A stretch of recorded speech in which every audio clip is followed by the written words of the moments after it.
Ang video na ito mga kaubayan ay habang ako po ay naglalakad papunta po doon sa tinutuluyan kong boarding house ay nakakasa po ang aking camera at nakikita po natin ang kagandahan ng mga kabahayan dito at ng mga halamang gamot dito sa kanilang mga labas ng tahanan dito sa kanilang kapaligiran mga kaubayan. At isa sa mga madadaanan ko na halamang gamot na nandito sa kanilang kapaligiran ay ito po, yung tianggubat po.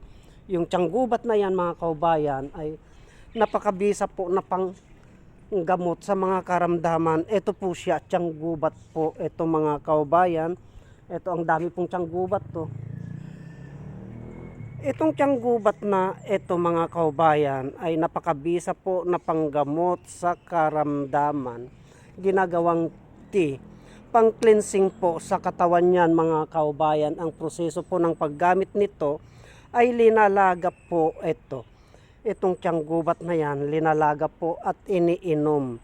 Maliban po sa magandang inumin na pang cleansing, ito po ay pampakinis ng balat mga kaubayan.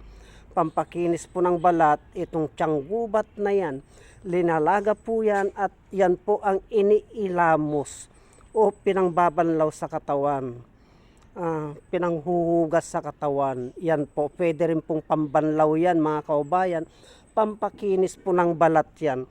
Mas mabisa po yan kung yung medyo maligamgam po na gamitin itong tianggubat na yan mga kaubayan bilang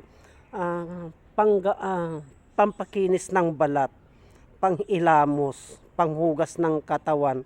Ganyan po. Ginagawa pong tiya, maganda pong tiya yan mga kaubayan, at yan po ay pampakinis ng balat. Ito po ang dami po, tianggubat, ang gaganda po. Yan po. Kaya pagpatuloy ko na po ang paglalakad mga kaubayan hanggang sa makarating po ako doon sa aking tinitirhan. Ang gaganda ng mga halaman dito sa kanilang mga kapaligiran. Yan po. Yan po, hanggang doon po yan mga kaubayan. Medyo malapit-lapit na po ako. Doon pa po ako sa banda roon. Ito na ay mga dalawang araw pa po ako dito mga kaubayan na magmi-mission dito. Martes po ay alis na po ako dito. Bali, inabot din po ako ng 4 na araw dito. Pagkagaling ko po ng Pangasinan mga kaubayan, ay dito na po ako dumiretso sa Las Piñas. At ito na po ang last na mission ko dito sa Las Piñas mga kaubayan. Pagkatapos ko po nito ay didiretso na po ako ng Zambales naman para makapagpahinga naman po ako mga kaubayan. So medyo malapit na po ako mga kaubayan. Yan na po. Sa aking tinitirhan ay nakapagtataka kasi ang mga halaman doon ay ang lulusog po mga kaubayan. Ang lulusog po yung kanilang mga halaman. Bagamat hindi po gaanong nadidiligan. Tignan po natin mga kaubayan. Ito po yung mga halaman na ito mga kaubayan. Maniwala man po kayo o sa hindi. Itong mga halaman na ito, ang lulusog po niyan. Itong mga halaman na ito, wala pong nag-aalaga yan. Pero ang gaganda pong tataba oh. Itong mga halaman na ito, hindi po nadidiligan yan. Ito. Pero kung inyo pong titignan maigi, itong mga halaman na ito, ay ang tataba, ang gaganda po. Ang gaganda po. Kasi po, dito po, ay may nag-aalaga po sa mga halaman na ito. Yung mga nag-aalaga na yan, ay yan po, ay hindi po natin katulad mga kaubayan. Kaya kung tignan po natin itong mga puno na ito, puno ng mga halaman na ito, napakalusog po, nakakatuwa po. Tignan po natin sa loob mga kaubayan. Tara na po, papasok po tayo dun sa loob. Eto, papasok po tayo dito sa loob mga kaubayan para makita po natin yung mga halaman dun sa loob. Thank you, sir.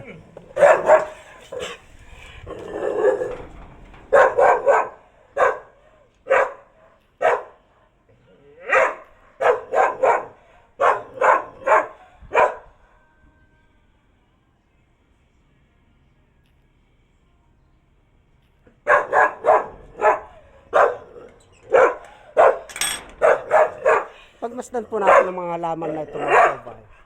Kung nyo pong makikita, ang lulusog po, kung baga sa tao, ang tataba, matabang-mataba, ang gaganda po, mga kababayan. Yan po, yung ikinikwento ko na kakaiba na uri ng mga halaman, ang tataba po, ang lulusog. Tignan po natin yun.